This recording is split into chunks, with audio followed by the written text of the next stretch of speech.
before you leave primary school, they're already asking you what you want to do with your life. Like every child, you can guess what I wanted to do with my life. I wanted to be a doctor. I was going to start applying to university, and I still did not know what I wanted to study. Consciousness I believe that I always had, the fact that I'm a child of God, so I cannot make a mistake. I cannot like walk in error. God is so intentional about me, and he wants me to always do things right. I know that I'm always led by God, and even when it seems like I'm not being led by God, as long as I'm submitted to God, I'm going to make the right decision. If you guys, I'm not even kidding, it just felt like, where has this thing been all my life? And God has literally already told you what he wants you to do by giving you a desire. Hi guys, welcome back to my channel. It's Maya here. If you're new here, thank you for stopping by. If you're an oldie, thank you for always showing up. You guys, I'm back.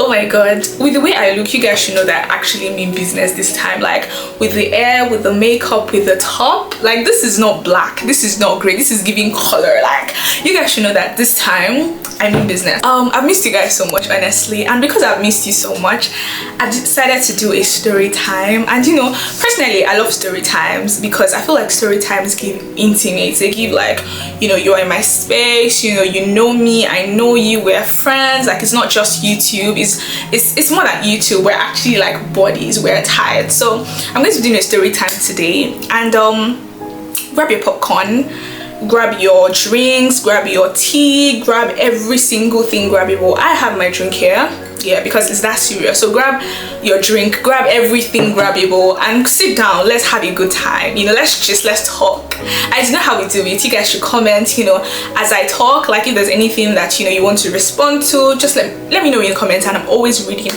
your comments. I was having a conversation with two of my friends recently, and you know, they're in this phase where they're trying to decide what to study in university, and you know, there's this place of doubt, and you know, they're trying to weigh their options. You know, am I really doing the right thing, and things like that. And you know, during my conversations with them, like, you know, separate people, during my conversations with them, I feel like I could kind of feel for them, not kind of, but I could really feel for them, because I've been there and I understand how it feels to actually be in that space where you actually do not know what you want to do.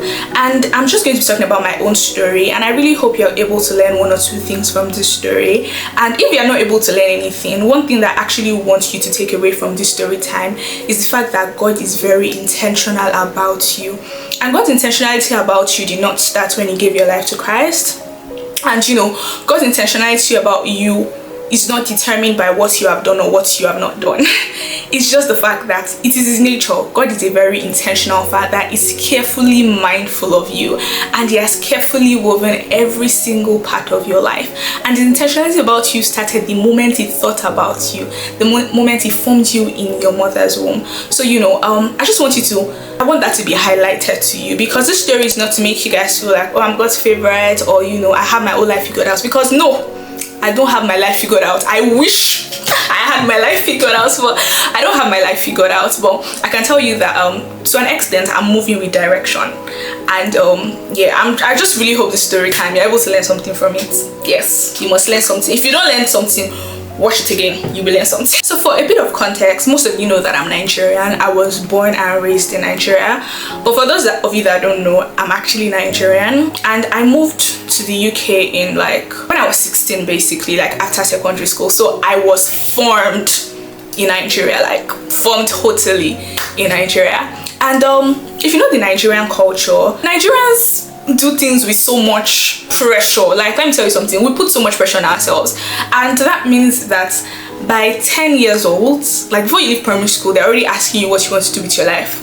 Obviously not with as much pressure as they will put on you by the time you are like 13, 14, but they expect you to have an idea of what you want to do with your life. I started being asked about what I wanted to do like from a very like young age. Like every child, you can guess what I wanted to do with my life. I wanted to be a doctor. Did you want to be a doctor? I'm very sure you also wanted to be. If you did not want to be a doctor at some point in your life, there's nothing you want to tell me. You were not serious. You were not oh my god, you were not serious if you did not want to be a doctor at some point in your life. I wanted to be a doctor, and I don't know why I wanted to be a doctor, honestly, but I just really wanted to be a doctor. I think because of like the old title, like that was a very huge reason why I wanted to be a doctor. Because, you know, I remember many times I even like tried to pronounce my name with like, you know, doctor. I like say my name with doctor, like I'm like Dr. Mayamiko, Dr. Adeshoko, and that kind of thing. It sounded so sweet. So like, why not? Imagine they are calling me Dr. Mayo now. It would be sweet. And it was the easiest thing to like want to be, because that was like the most common thing to want to be. Then given my mom worked in a hospital when we were in Nigeria, like for all my life my mom worked in the hospital, not as a medical professional, but you know, she worked in a hospital. And I grew up like seeing nurses, doctors, physiotherapists. Like my mom had lots of them as friends, so you know, that was the closest thing to me, if you know what I mean. And because, you know, doctors were seen as successful, they are successful, because being a doctor is a big deal. And if you are studying medicine or you're a doctor watching me, I doff my hat for you, because what you do is actually a big deal. So you know, they're really respected. And you know, in that hospital where my mom worked, they were well paid as well. And obviously I wanted to be a baller. I still want to be a baller, and I'm going to be a baller. Don't mistake me for a baller right now. I'm not yet a baller, but I want to be a baller. You know, so I wanted to like, you know, live the life. And yeah, I wanted to be a doctor. But fast forward to when I got into secondary school, I think it started to dawn on me that medicine was not for me, because obviously the pressure was getting more. Like I actually needed to know what I wanted to do. And if you're not from Nigeria, you're probably wondering why that I was 13 and I was quite young. But in Nigeria, our secondary school education is divided into two. So you have your junior secondary school and your senior secondary school. So in junior secondary school, you guys take all the subjects. So you guys take science, you take some art subjects, you take business, you take like about 16 subjects. Like at the time I was in junior secondary school, it was 16 subjects. So you take that many subjects. But by the time you get to senior school, you take subjects that are specific to what you want to, like the path you want to take in life. I don't know how to explain it. So for example, you know that there's some courses that are under the sciences, there are some courses that are under like the arts and social sciences, there are some courses that are under commercial. By the time you get to senior school, you now begin to specialize. You begin to like take courses that are quite specific to what you want to do. And if you didn't know what you wanted to do, if you went to art class and you took art related subjects, you could not like all of a sudden, for example, you could not finish secondary school and now say that you wanted to study medicine. There was no way you were going to study medicine, because you were not even taking chemistry, biology and like physics that were compulsory if you wanted to study medicine in Nigeria. So you know, it was quite important for you to actually have a very good idea of what you wanted to study in secondary school. So like from like 13, 14. So you know, I was 13, 14. I still did not know what I wanted to do, but good enough, I knew I wanted to work in healthcare. And I think that passion was stirred because, you know, like I said earlier, my mom worked in the hospital, so I saw like people being taken care of like so many times. So I just knew I wanted to take care of people. I wanted to like help people, you know, and you know, I just really wanted to take care of people. And I knew that I wanted to work in healthcare, but I didn't know what aspect of healthcare I was going to be in. But I just knew I wasn't going to do medicine, because I felt like I wasn't cut out for the life of a doctor, you know. And I remember when I was in junior school as well, my dad printed out like, you know, an article that was written by a doctor, you know, which really talked about what being a doctor really entails beyond the title, you know, that kind of thing. And after reading that article, it was just like, girl, I know you can't be a doctor, basically. So after another 3 years, I was supposed to go to university. So how was I supposed to go to university if I didn't even know what I wanted to do in university? So you know, obviously there was still that pressure, but it was subtle. But I remember like growing up, if you knew me, if you were like my friend in secondary school, or if you knew me in secondary school, or even if you know me now, you know that I'm the kind of person that I'm quick to advise people. Like I'm quick to like just advise, even though these days I'm usually really careful, you know, doing it, because yeah. But I used to be very quick to advise people. So one thing that I knew I wanted to do was counsel people. I didn't really know much about therapy at that time, but I just knew that whatever I was going to do was basically like talk people through, like, you know, their situations, talk people through whatever they were going through and things like that. It was just something I wanted to do, offer guidance to people, like just, you know, it was a desire that was really burning in my heart, but I didn't know how I was going to do it. So I just kind of brushed it aside.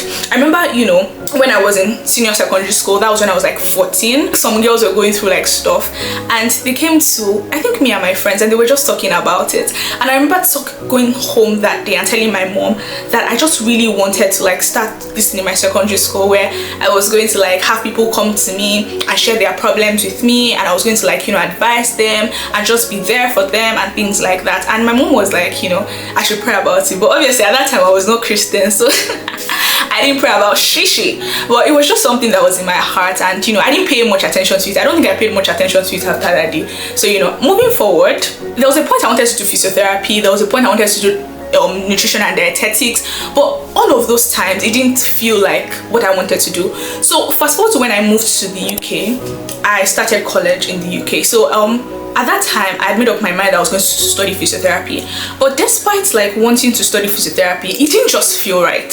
Like it just felt like I'm just doing this thing because I don't know what other thing to do. You know, it felt like I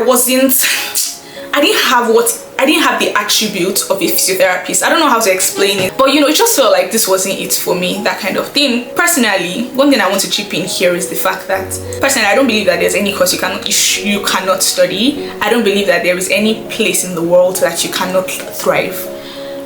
What I believe is that anything that you're studying has to be what God wants you to study at that particular time. So you know, just being in God's will, because prosperity really lies in God's will.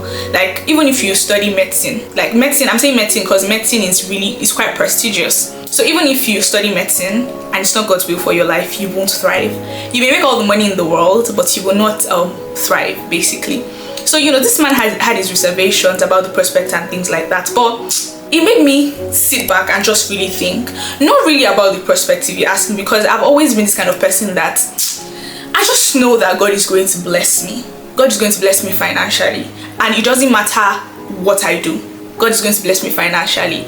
Obviously, it has to be legal, but like as long as I'm in His will for my life, it's definitely going to bless me. So you know, finances wasn't really a big deal to me at that time, but you know, it just made me sit back and think that even thinking about it, in the grand scheme of things, do I really want to study this course? So I went, and at that time I was 1 year into college. We spent 2 years in college, because I know I have a mixed audience, so that's why I'm doing all of this contextual explanation.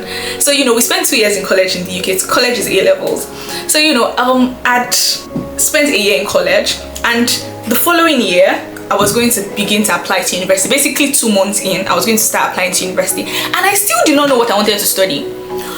So you know, I began to, and at that time I was already born again, I was already a Christian, so I had a relationship with God. I already knew what it meant to be led by God. You know, I already knew that God, you could not just wake up and say you wanted to do something. You needed to make sure that it was what God wanted you to do. It was what God wanted for your life, if you know what I mean.